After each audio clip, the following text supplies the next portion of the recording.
the dropping out of college and moving to LA, what was the family reaction to that? Was it supportive? What was that thought process like? Yeah. When he was giving me for it, quitting and like moving out and stuff, I was like, I don't want a life like yours. You stayed in like the same place. The entire session, like all of it, we're probably playing like 10 BPM faster. Yeah, everyone's like, okay, Yeah. are we ready? Next take. What can people expect from this next era of Return to Dust? Some unbelievable some that they're not even gonna understand when they hear it. They're gonna be like, what? And then they're They're gonna gonna have to go. They're gonna have to rewind it, go they have back, to and be listen like, to the "What did I album just hear?" again, and then backwards, and they'll be like, oh, this is Return to Dust. This rocks. This is the best thing that I've ever listened to.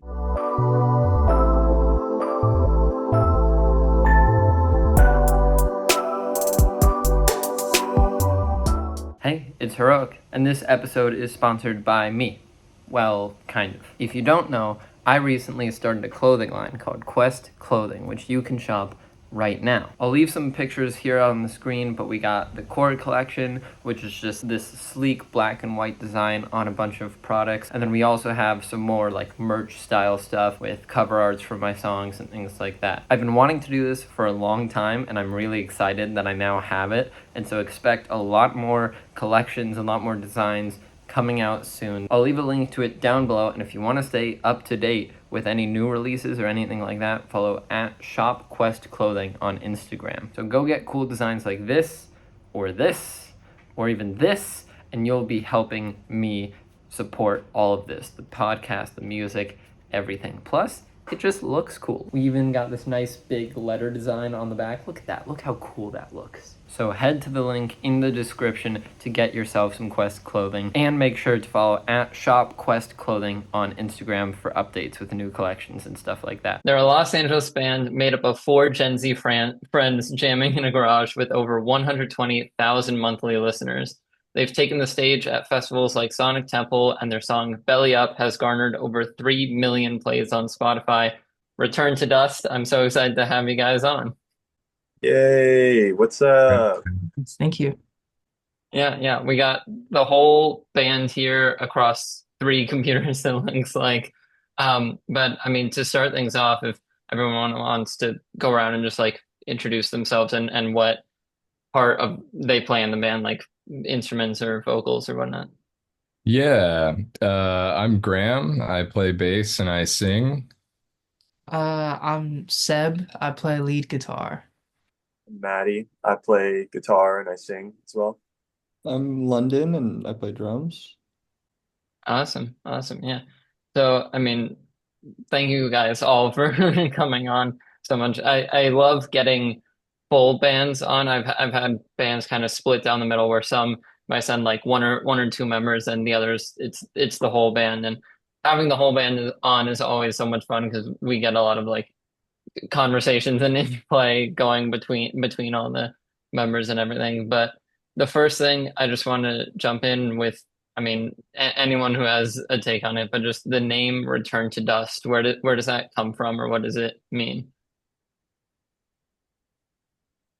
He's getting ready. Maddie's gearing up for something. He's winding up. It is do you play Magic the Gathering, or do you know Magic the Gathering? I know of it. It's been years since I've played, but I know Magic the Gathering.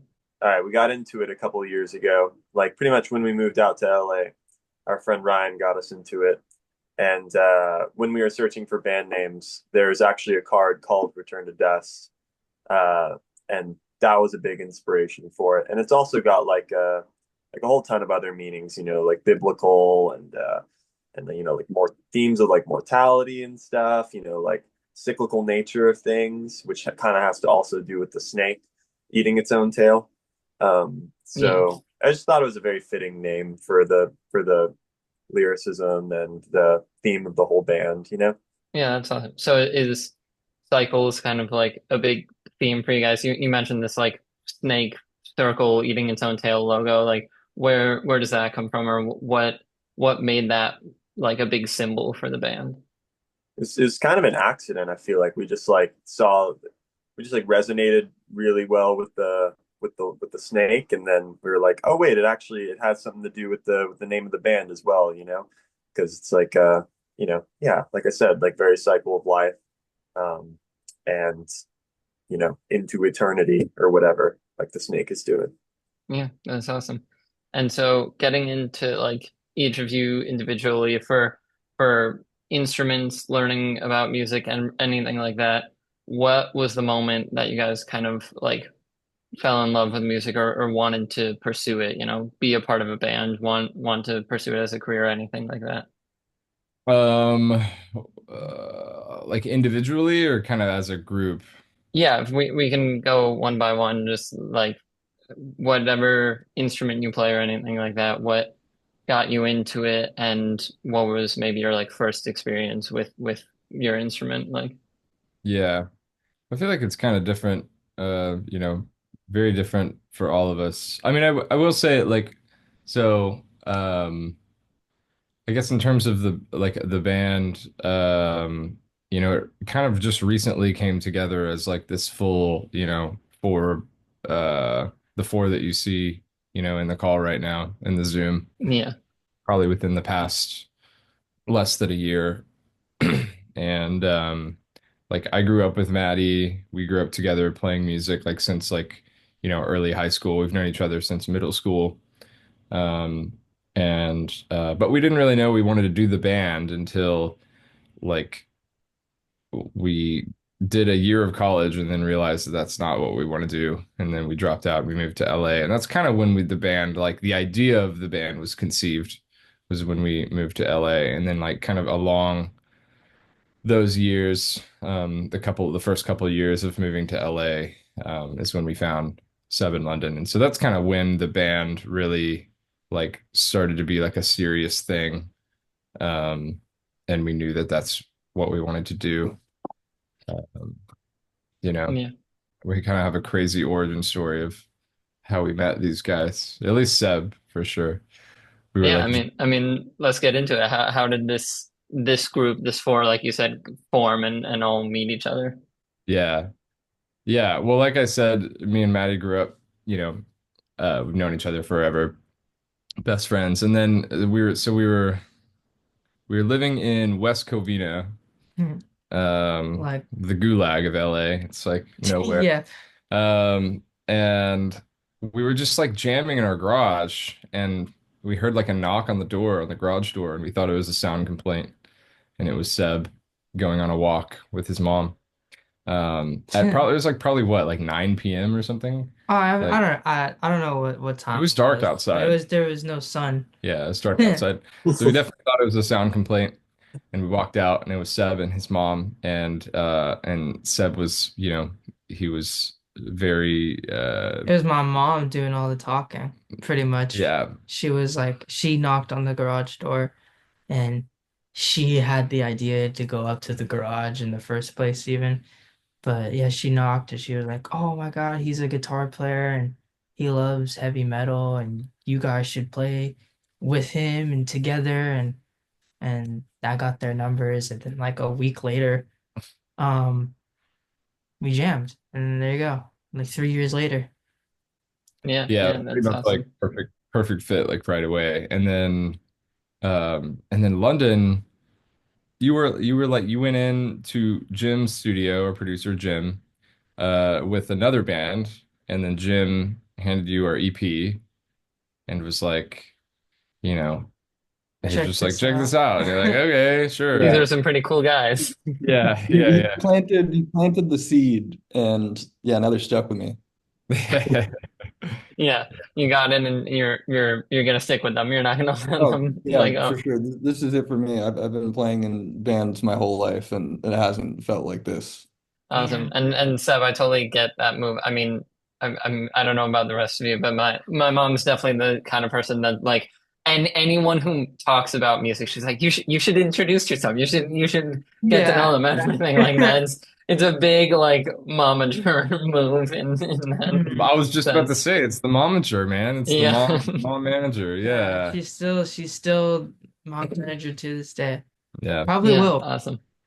Yeah. Yeah. Yeah. I mean, hard to find someone who knows you better than that. And Yeah. Yeah. I guess for especially Maddie and Graham, but I mean for any of you, for in terms of like the dropping out of college and moving to LA, everything like that, what was the your mom's or just general family like reaction to that? Or is it supportive, or just what was that thought process like? Yeah. It's always one or the other. It's always very lighthearted and like very supportive, or like, what are you doing? This is a huge mistake. Yeah, lots of that, lots of the latter. Um, yeah, yeah. There's Yeah. definitely, I mean, like a little bit of support from, just from certain family members, but mostly like, what are you doing? Like, this is so dumb, you know? What I quickly found out, and like it was, like my boss gave me a lot of shit at the time because I was quitting and I'd been working there for like 5 years, like ever since I started like early high school or whatever. Yeah. Um, and I realized like when he was giving me shit for it about like quitting and like moving out and stuff, I was like, I don't want a life like yours.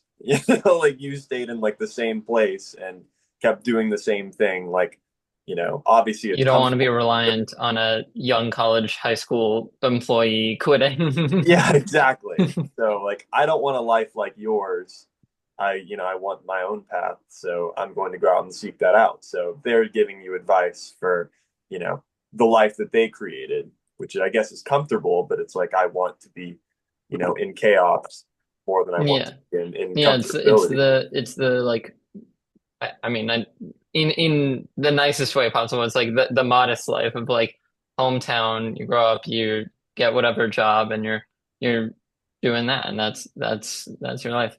Um, I think you so in also start to realize, I'm sorry to no, interrupt. no problem. I want to stay on this topic because Yeah, I feel like it's like, you know, I think in your formative years, in those years, like you really start to realize like people more often than not have their kind of like they're like very self-interested in that sense. Like they don't care about what you're doing. They just want to keep you because they're like, "Oh, but you've been so loyal to my business. Like why don't you just stay with my business and help me grow this thing?" It's like, "Well, no, you just want me here because it's your business. You because don't it's business. care Yeah. about my business, that I want to build for myself. I And mean, I think you very rarely get those people in your life that truly want the best for you. And it's difficult to really navigate that in those like early years. And you have to just kind of stick to your guns and like, do what you want to do, you know. also like like think about friends and family and stuff like that. Like everyone's self-interested to a certain extent. Like everyone's going to be like, I don't want you to move away because I like having you as a friend. It's reliable, and it's that I can depend upon you for like constantly You're hanging out accessible. with. You're Yeah. accessible. Yeah, it's like I don't want you to move away. It's like the same reason you want to convince your friends to move to where you are or whatever if they live out of state. It's like obviously I want to be closer to you. I want, to be able to depend on you as a friend. So everyone's a little bit self-interested in that way. But um, I did like obviously family should be most of the time like they should want the best for you. And thankfully that was the case with my mom and dad. They were fairly supportive of it. They were like cautious, but they were like, you do you, go find out what you want to do. And that was nice. Yeah, yeah, that's awesome. And I mean, with the very fortunate, like quick growth that you guys have had, and it seems pretty recently that you moved out to LA and started the band, and now, like I said, you have a sizable fan base out there. Has this success also like helped them kind of understand the vision and whatnot, or what? How did it affect them, like seeing, okay, there's something real here. You guys are playing live shows, touring, whatnot, like coming out with music, and people are listening to it. Like, did that comfort them at all in your dropping out and moving to LA? Well, the best fuck you is success, and that's just Yeah. that. Yeah. So, Yeah, that's uh, true. I and think don't get me wrong, there's still a lot. There's still a long way to go. yeah, I think Yeah. it's just that there's something to like prove in a sense. Like there's something to put down. Like Definitely. the band, like look at this following. It's only gonna grow from here, and so is our music, and so is we as people. Like you have no idea what the fuck you're in for. Like we are gonna be crazy. Yeah. And you've accomplished a bunch in the 1 to 2 years that you guys have been releasing music, which I want to get into a bunch of it. But the first thing is just like p playing the stage at Sonic Temple. What was that experience like for you guys? Amazing. Yeah, it was, a lot of those Danny Wimmer fests. So those were the first you know, festivals that we've ever played. I've never So been to essentially. I've never been to a festival before we played the Rockville and Sonic Temple, and those are really really fun. yeah. Yeah. Yeah, so really cool to just be on like a big stage like that, and to be in front of a couple hundred or even a couple thousand people, it's definitely super nerve-wracking. I remember like we've done it a couple times at this point. It's like it's getting more comfortable, but I remember the very first time. The first one was actually Welcome to Rockville last year. Okay. And And yeah, dude, terrifying. I wanted to shit my pants. I almost did. I was about to say the first time you're on a bigger stage like that, was it a shock? Was it nervousness? Anything going into it? Which it sounds like there was plenty of. It's Yeah. so funny. There's this video. Do you know the band Wolf Alice? I don't know. They're cool. They're a UK rock band. You should check them out. But I remember they've been around for a while, and there's a video online where they're super young. It's probably one of their first times playing a festival, and I think they were playing like, just one of the big UK fests. I don't know if it was like Download or Hellfest or something like that, but Yeah. um and they look terrified. They look like absolutely like scared for their lives. They're just like deers in headlights. Like, I mean, it's still great. It's a great performance. Like they're a great band. But it's just it's honestly really cool and very validating to see them, like a band like that that's been around for a while. And it's like, oh, okay, yeah, like they look terrified. They were where we are Yeah, now. Like yeah. we're this is normal, or at least there's a blueprint to this is not anything to worry about or anything like Yeah, that. yeah. Yeah, that's awesome. And I mean, you mentioned it there, but I also said in the intro, like for Gen Z friends, like being so young and getting on these stages when not being a band of this size, do you find that your age or your youthfulness is a pro con? Like how does it just play into the band and your guys' careers in general? Very good question. Um, Yeah, Seb, you're the youngest. I Why was don't you take it? I don't know. I guess I don't ever really think about my age when it comes to it Yeah. because I don't know. I just like I could just I feel like anyone can expand their mind at any age. So it's like, why should I limit myself to thinking about how a 19-year-old should act when I can just grow and learn right now in this very moment, you know? So I don't Yeah. ever, my age doesn't ever really come into play. I've thought about it, like when talking to other people, um, like other bands, like they sometimes look at me like I'm a child, like how I look at my niece, you know? And sometimes, like, I don't ever get offended, but it's more of like in my head, I'm like, oh, you just think I'm a kid right now. Yeah. Like, my words are just gonna go one ear and out the other because you just don't really see me seriously. So just Yeah. doesn't really Yeah, come no, to. I get that. Like, are you a music artist trying to find a way to get your music on as many streaming platforms as possible? Then check out DistroKid. DistroKid is a super user-friendly and super easy-to-use service that will make your music available in stores like Spotify, Apple Music, iTunes, Amazon Music, YouTube, Snapchat, everything. Everything you could imagine, it's available. People will even be able to add your songs into their Instagram stories.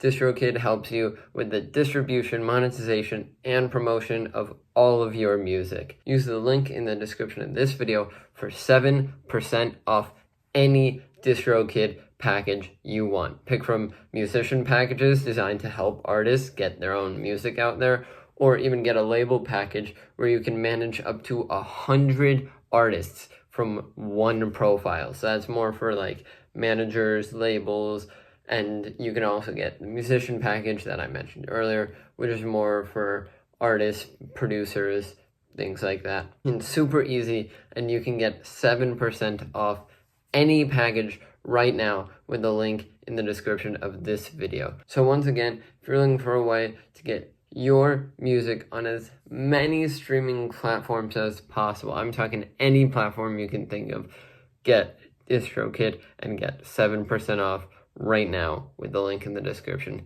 Back to the program. Pretty recently, you did Belly Up live at Red Bull Studios. What was that experience like to get brought in with a company like Red Bull or a venue like that, and do like kind of reimagine your most popular song? That was really fun. Yeah, we'd only ever worked really in our producer's studio, and that got to be like a whole different experience for us. Like going into a new studio with we had our producer there and our engineer that we use all the time, our best friend Ryan.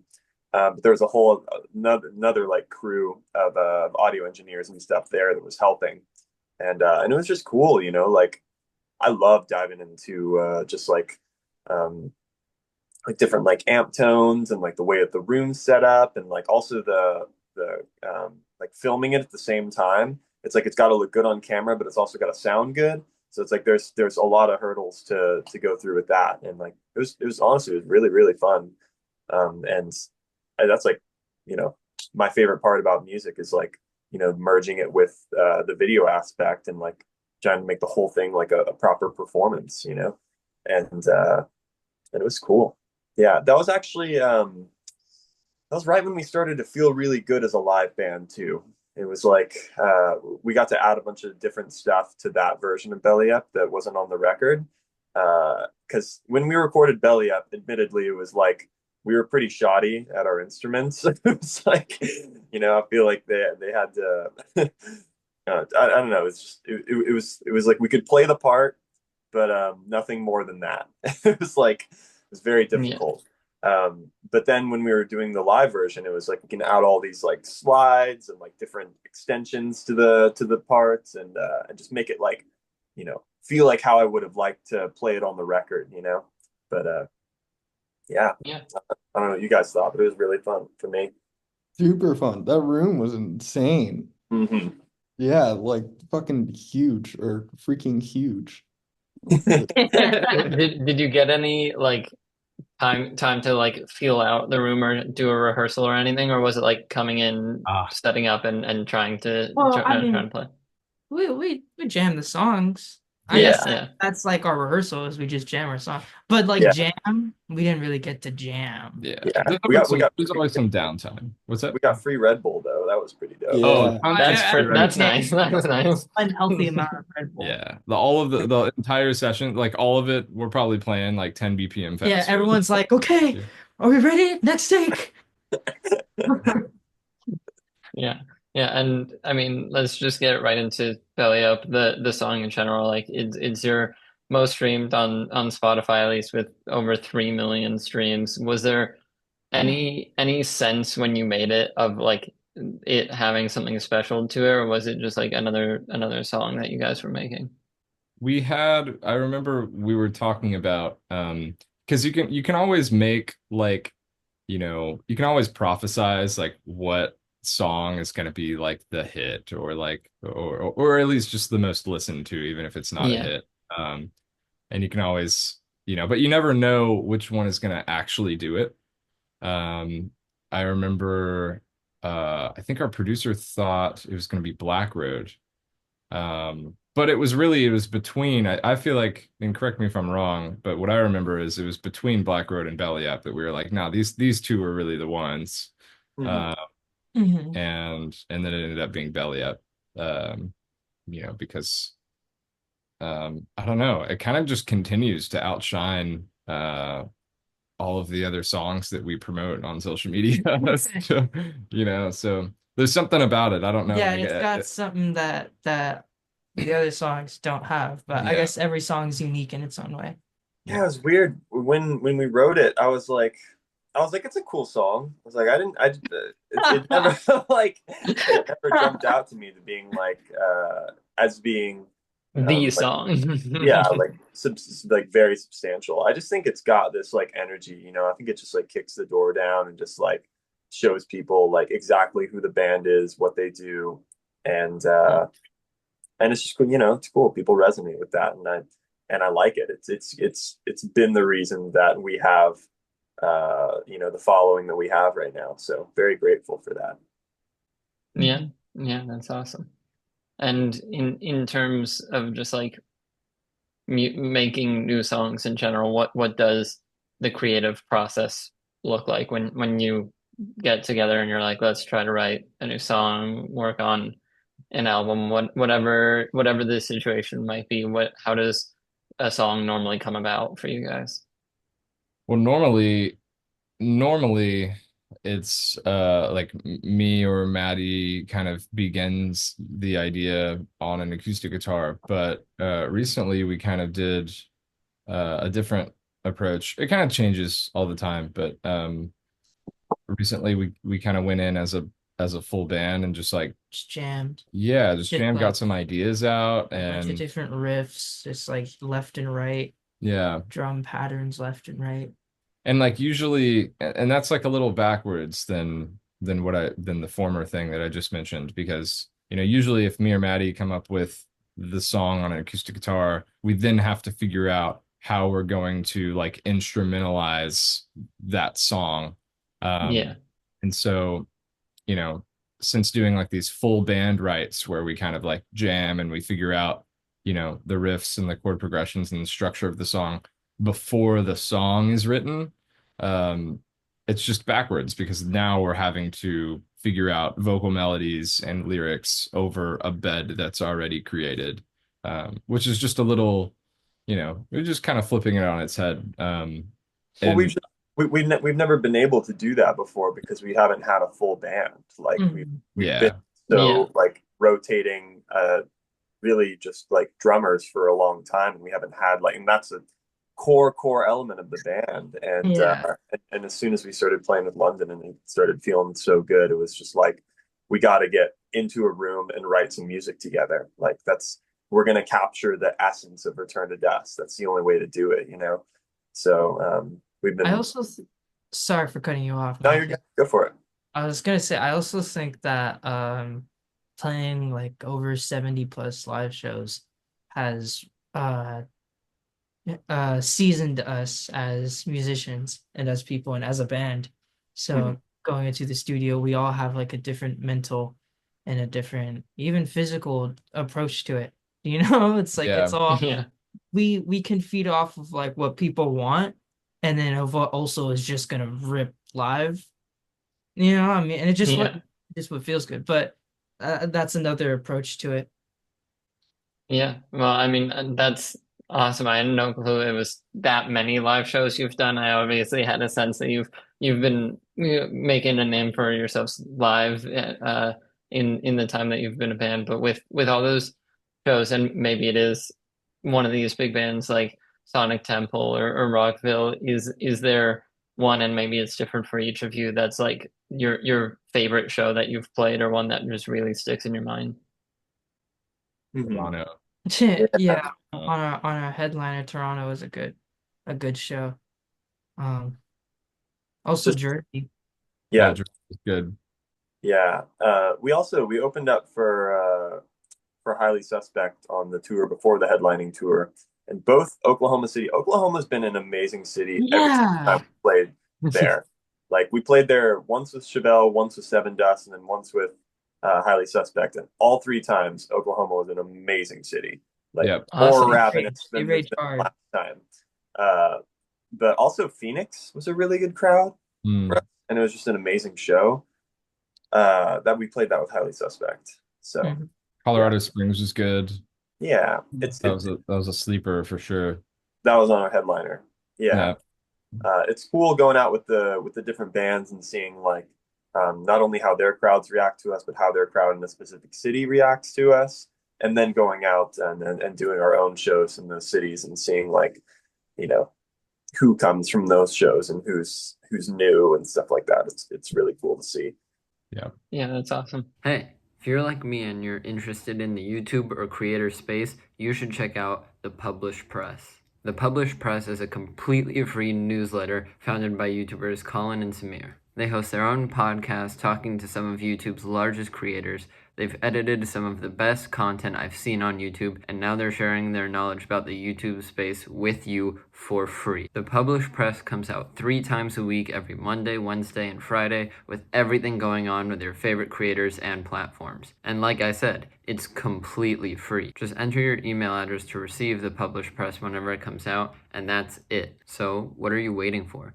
Click the link in the description below, sign up to the Published Press, and get all the info you need on the industry. Getting into quickly a bit more of what I guess we can call it like the business side of music. I think it was you, Maddie, earlier, but I'm not sure who mentioned like promoting other songs other than Belly Up and things like that. And that's especially for any artists or bands that are independent, but really for everyone, it's like almost a whole nother job with like creating promotional content on different social media platforms and whatnot for it.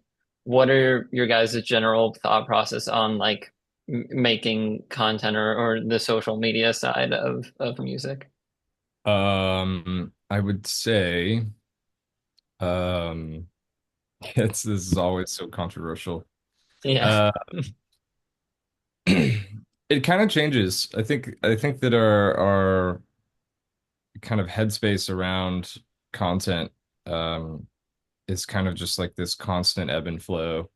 And really I think it just goes to show that like I mean I think that's kind of the nature of the beast. Like that's the nature of being an artist, you know, band or just artist and not just music, I think for all forms of media.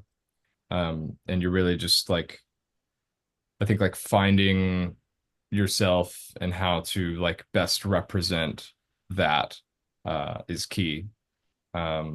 Especially when doing something like I guess being like a music artist or whatever, because it like the music is first, but you know, it's also like who you are. Like I feel like there's a lot of projects and stuff that they kind of like put on this thing that isn't wholly them and it's evident like you know people can kind of smell that like inauthenticity Yeah, um definitely.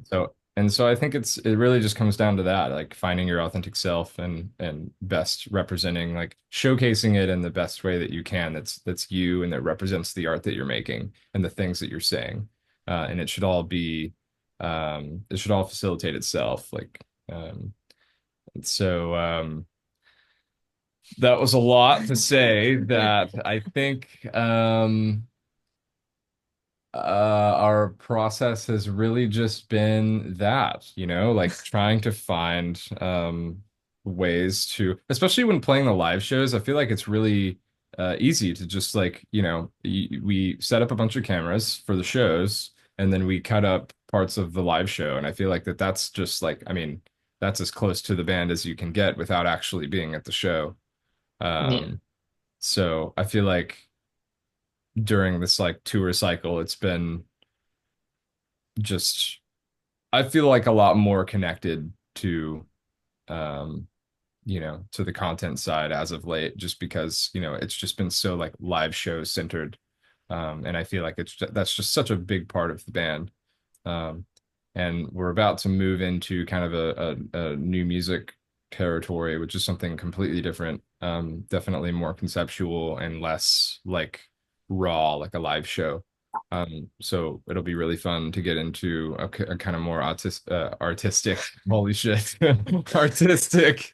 Gotta be real careful there. Wow. Yeah, Yeah. no, I get it. A lot more experimental, conceptual, like you were you were saying, and for this new style of music, I mean, you like gave the kind of general preface of it there of very concept focused and whatnot. But if there's anything else you can tell me, like what can people expect from this next sound or this next era of Return to Dust? Some unbelievable shit. Some shit that they're not even gonna fucking understand when they hear it. They're gonna be like, what? And then They're gonna have to go. They're gonna have to rewind it, go they have back, to and be listen like, to the "What did I album just hear?" again and then backwards, and they'll be like, oh, Yeah. oh, this is Return to Dust. This shit rocks. This is the best thing that I've ever listened to. That's what they're gonna have to expect. Truly. Preach. We didn't have you head of marketing, Seb. I'm looking. Yeah. Dude, man. I think we should. I can send it to you guys. We should just take that clip of it, and whenever you guys are ready to start releasing this new music, that's going to be the first teaser for it. Just being like, it's crazy. You got to go back, listen to it Yeah. backwards. That's a good idea. Yeah. Wait. And I And then mean, spice it with Graham saying that our music is odd.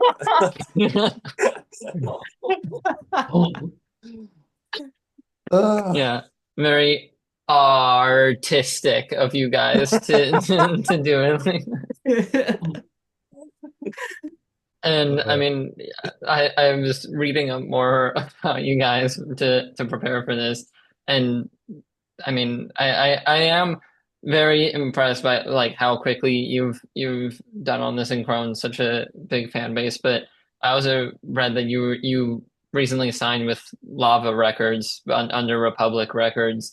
I mean, huge for you guys first of all. Like, congratulations. And from that, what are you guys excited for this like next chapter and being like a signed band? I think it's just having the firepower of a label behind us because we've done everything so far basically independent. Yeah. And we don't even know the extent of like what like a proper record label that like manages like or that deals with like pop stars and like global superstars can even do. It's like it's obviously Lava is it's basically an independent label, or it's technically an independent label underneath Republic. So it's like you have all the benefits of having like a really close team with you, like it's an indie label, and then all the firepower of a major label. So I'm just excited to see like I guess how many people are gonna hear our music for the first time, and to just kind of have that weight off of us a little bit. That's like we don't have to like I guess stress about like how much we can do in social media, because really social media has been like pulling all the weight in marketing recently. It's all that we can do basically. It's like that's the quickest and easiest way to get to people. But there's so many other ways. There's like sync plays, like getting your stuff in TV and movies and games uh, and getting on the radio, and just getting access to all these different avenues that people can discover your band that we haven't had access to before, and we do now, which is pretty awesome. Yeah, that's great. And going into it, like either the band or just whatever discussion has led to this, like was a label deal like something you guys were looking forward to, or was it something that just like came up and was offered and started a discussion from there? I think it's been a pretty daunting thing because I think that there's a lot of like misconception on like what a label does and or can do, and it also depends on the label. So it like it depends what label you're talking about. Yeah.